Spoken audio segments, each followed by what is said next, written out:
دوستانو د چولایي صابو افادیت درته ښیم دا کتلی سئ او داسې ګټې ترې اخیستلی سئ انشاءالله چې دوايانو بعض اوقات داسې مرضونه چې دوايانو ته لاسرسی بعض اوقات څوک نه لري یا لونګ ټرم داسې مرضونه چې ټول عمر د هغې لپاره دوايانې خوري بیا هغه دوا ضرر لري خو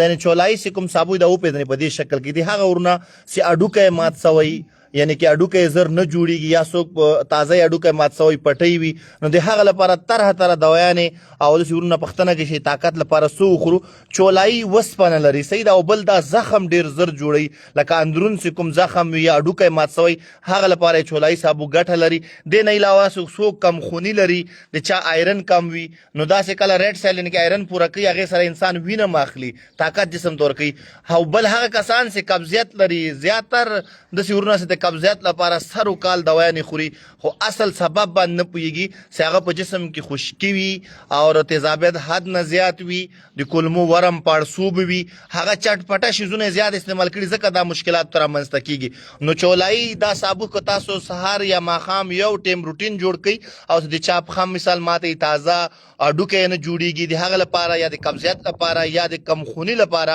نو انشاءالله یعنی کې دې کې پالکو نه هم زیاته وسپنئ او دا وینه کې ډېر اهم کردار ادا کوي وینه زیاتوالي کې نو دا چولایي له کتلی سي هر نوم ورکوئ لاندې به کمنټس کې لیکلی سي او ارزانه شاید دا شاید یقین وکړئ چې د دردو یعنی کې دوا د هډوکي لپاره څوک استعمالوي قیمته نه قیمته دوا نه دا زر اثر کوي دا قدرتي ده دې کې قدرتي داسې خصلت خواص ده چې نه څومره تاسو هډوکی ماتي هغه دا سپورټ کوي زر یعنی کې تاسو یو پښه مثال په 3 میاشتو کې کور کېږي که دا استعمال کوي 1 نیمه 2 میاشتو کې دنن دننه تاسو هغه هډوکی جوړوي یعنی کې دا کتلی سي په دې شکل کې دی ته چولایي صابو وایي دا کتلی سي دا به تاسو سره کم چې صابو پخېږي ډېر ملګري بیا دا پوښتنه کوي چې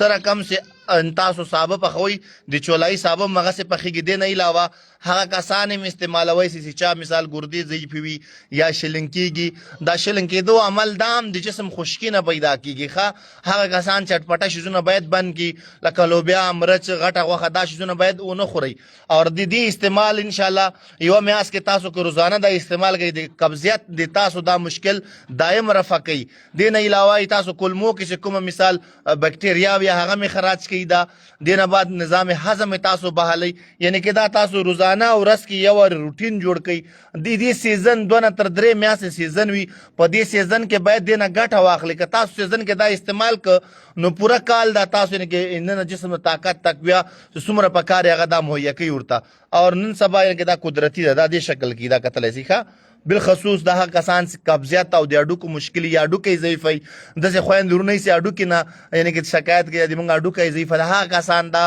لازم استعمال کوي او دې کې یعنې کې ضرر نه څه دا کتلی سي قدرتي یعنې کې د آیرن د وسپنې دا خزانه ده که د الله رضا وه د دوستانو ما تاسو سره ځکه شیر کړه چې ډېر داسې ورونه یي چې همدا مرضونه لري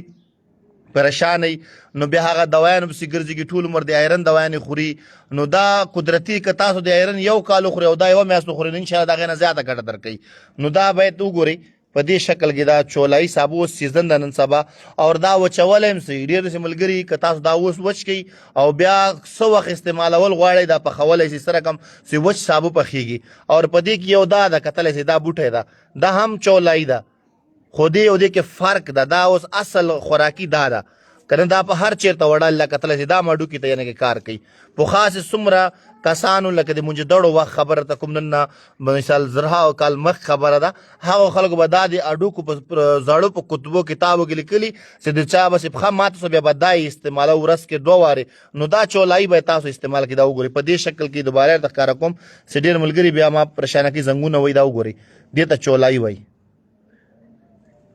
دا اوس هم دوستانو کمنټس کړی چې یې نه پېژني دا وګورئ دې شکل کې ده ښه دې ته چولایي